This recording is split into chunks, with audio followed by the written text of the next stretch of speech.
Hi guys, Josh here from Sportitude, and today it is shoe review time, and we're going to be talking all things Asics Kayano Lite.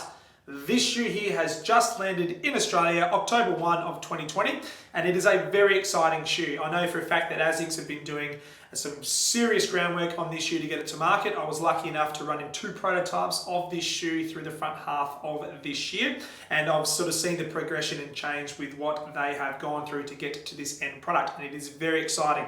In today's review, we're going to be doing a little bit of a comparison to the Gel Kayano 27 and show you the changes in the outsole, the midsole and the upper, and it might give you enough information at home to potentially throw this into your shoe rotation. So without further ado, let's get stuck in. Cool, so first thing I want to touch on is the foot type that should be considering the Kayano Lite. Now we're targeting a runner that still requires a little bit of arch support. Although they have executed it with a different technology, we're still looking at the runner that does come through that mid-starts phase and over-pronate. So similar sort of setup to what I'm holding here in my hand is static foot position where the arches do splay out, and what then essentially happens is as we go through that mid-starts transition, we get a little bit of rotation through the arch, shins, knees and hips. So still catering for an over-pronator, so keep that in mind. Cool, so with all of my shoe reviews, we like to touch on the engineering components of the Kayano Lite. So we're going to talk about the outsole, the midsole and the upper, and give you some information at home as to what Asics have done in executing this running shoe. So holding the ladies here in my hand, first thing we're going to do is talk about the outsole. So what Asics have done, the biggest change in the Kayano Lite from the 27 is they've removed that truss stick system which sits between the midfoot. So I'll just hold the men's up here in front of me, and actually I might hold the men's Kayano Lite so we can get a comparison size for size. So I happen to be holding 2 size 9.5s here, so you can see straight off the bat there's a couple of noticeable changes. So if I just bring that closer to the camera, you can see the truss stick system which sits on the Kayano 27, which splits that heel sort of support and the forefoot support system right through here. What that essentially does is provides an aid for that heel striker, the heel striker that comes down, and then as you go through what we call that deceleration phase through mid-starts, the truss stick system just helps that braking component of your running gait, and it works quite well for that heel striker. What you can see with the Kayano Lite is they've removed that from the shoe itself. So what they have done at Asics is they're targeting more that midfoot runner with this shoe. So if you happen to be a heel striker, it is okay, but if you happen to be a heel striker that hits the ground with a considerable amount of impact, I would lean towards the Kayano 27, especially if you're looking for arch support, of course. But if you happen to be more of a mid-foot striker, we've got full ground contact, so essentially no truss stick system, a good purchase with the ground the whole way through the gait cycle.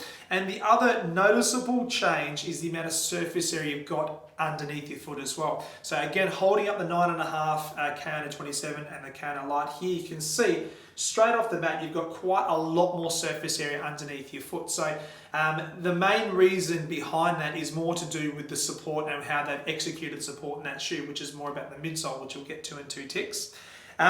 The other change is the depth of flex grooves through the forefoot. So they are ever so slightly a little bit deeper through the front through here. So you've got with the Kayano 27 that full 3 flex grooves through the forefoot from the lateral to the medial side of the shoe. So lateral to the medial side. And then with the Kayano Lite, you still have 3 flex grooves. However, they've been sort of, I suppose, separated on this lateral board with 3 pods. So here, here, and here. So just providing a little bit more flexibility and trying to get that foot into a nice support, stable platform on your toe off your gait cycle through there. Coming through to the midsole, and this is essentially where the majority of the changes happened in this shoe.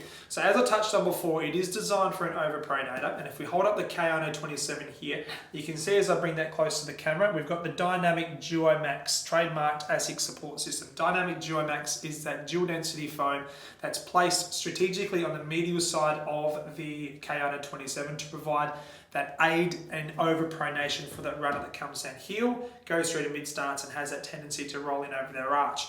Now this shoe through here, you cannot see Dynamic Duo Max on the medial side.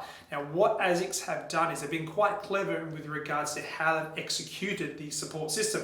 So what I happen to have here in front of me is a cutaway of the midsole of the Kayano Lite, pardon me. So I'm going to talk you through what they've done and how they've executed the support system. So you can see there is essentially this little cutaway through here. I'll just call that out. That is where the twist gel is placed underneath the metatarsal, the first metatarsal through here. So there is an element of gel cushioning inside this shoe. It's not in the heel, it's in the forefoot. but this almost like a honeycomb setup. You can see this compression set through here. So when you do make ground contact with this shoe in mind, so if you're hitting mid stance and as your heel drops through the mid stance phase, you get an element of compression, so that'll compress a little bit more underneath your heel. And then as you transfer through to the forefoot, you can see how the gradient level of that honeycomb setup actually changes ever so slightly. So what Asics have been able to achieve by having slightly different decoupling setups through here, as you go through mid stance to toe off, we're actually not going to collapse as much through that mid stance phase of your gait cycle, purely and simply through a dynamic support setup, which is what they've tried to create and executed through this honeycomb setup in the back half of the shoe and the forefoot of the shoe through there. And when you do put the shoe on your foot, even in the store and you stand up, you do feel an element of arch support within the shoe. And that's more to do with when you put weight on this midsole, this will compress and this will compress a little bit more. And then you can take into consideration when you put your running gait through the midsole, so that's around 3.5 to 4.5 times your body weight through your foot every single step, you get more compression through that midsole. So then the arch support does become a little bit more noticeable underneath your foot as well. And touching on the midsole, the stack height is very similar to the Kayano 27. There's only 1 millimeter higher offset. So what we have through here is we've got a heel to toe drop of 10 mils in the men's, both 27s and the lights. And in the ladies, we've got the 13 millimeter heel to toe variants through there. So that's the 13 millimeter heel to toe drop. A change in the women's Kayano 27s and the Kayano Lite stays the same. So the 13 millimeter heel to toe drop and then 10 millimeter heel to toe drop in the men's through here. Cool. So moving from, I should touch on the midsole, I'm sorry. The midsole foam is your Flight Foam trademarked cushioning system from Asics. So it is a nice, light, consistent feel from the heel right through to the forefoot, which is great as well. Coming through to the upper. Now, this shoe here at this point in time, being the first of its kind, is only available in one width as well. So we're talking a B width ladies, which is standard, and a D width men's, which is also standard as well. Now, with the upper, what you would expect with an Asics running shoe is to complement what they've achieved underneath the foot. They would then try and execute an upper support system to do the midsole and the outsole justice. So what they have achieved is an internal heel counter through the back half through here. So when you look at the internal heel counter structure, it's nice and stable. You get a good grab around the back of your heels and calcaneus, so nice and supported. As you're coming through to the midsection of this shoe, it's a little bit shallower than the Kayano 27. I'll just call that out. I personally found this to be a bit more secure on my foot through the midsection of this shoe, which is fine. I like that nice lockdown. And as you come through to the forefoot, it is slightly rounder, and a lot of that's to do with the fact you've got a wider base, right? So because you've got a wider base through the forefoot, the upper itself is a little bit rounder through that toe box, which again, I kind of personally liked. In a D width, it probably runs a fraction wider than what you would find in a D width Kayano 27. It's only a small thing, but I just found this to be a little bit more voluminous through the forefoot, which again, I liked. Kind of a contrast from the sort of snugger fit through the arch and a more voluminous forefoot, but the two together for me personally worked quite well, and I liked the fit and feel. The engineered mesh is going to give you plenty of ventilation and breathability. We're coming into summer here in Australia, and this is going to offer you plenty of comfort on those warm and hot days out on the road. And the structure and design of that mesh through the forefoot is one that I don't think we're going to see any issues with, any unusual wear through the front half through here with toes coming through, etc. We haven't had problems like that for a couple of years now with Asics and a number of brands, which is good. Brands are onto it. They're making their forefoot meshes a little bit stronger, which is fantastic. Just coming back to the heel counter of this shoe, for me, what I had to find with running in both prototypes, the first and the second of this shoe, was I did have to utilize a heel lock.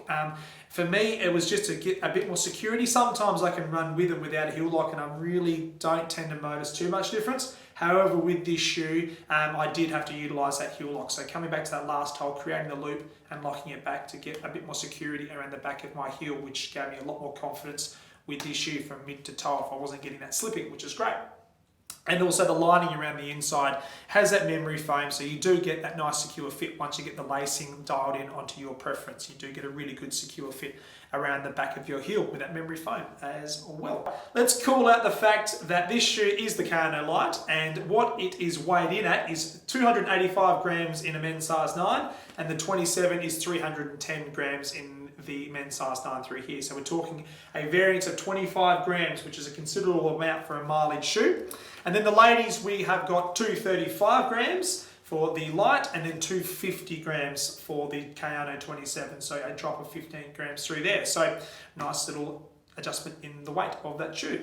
So there you have it, guys. That is my take on the Asics Kayano Lite. It is an exciting shoe, and kudos to Asics for sort of jumping out and changing, I suppose, our thoughts on how we should be fitting running shoes in the specialty retail space and how you as consumers should be buying your running shoes too. So it is designed for mileage. It is a high mileage shoe. It's on a lighter package.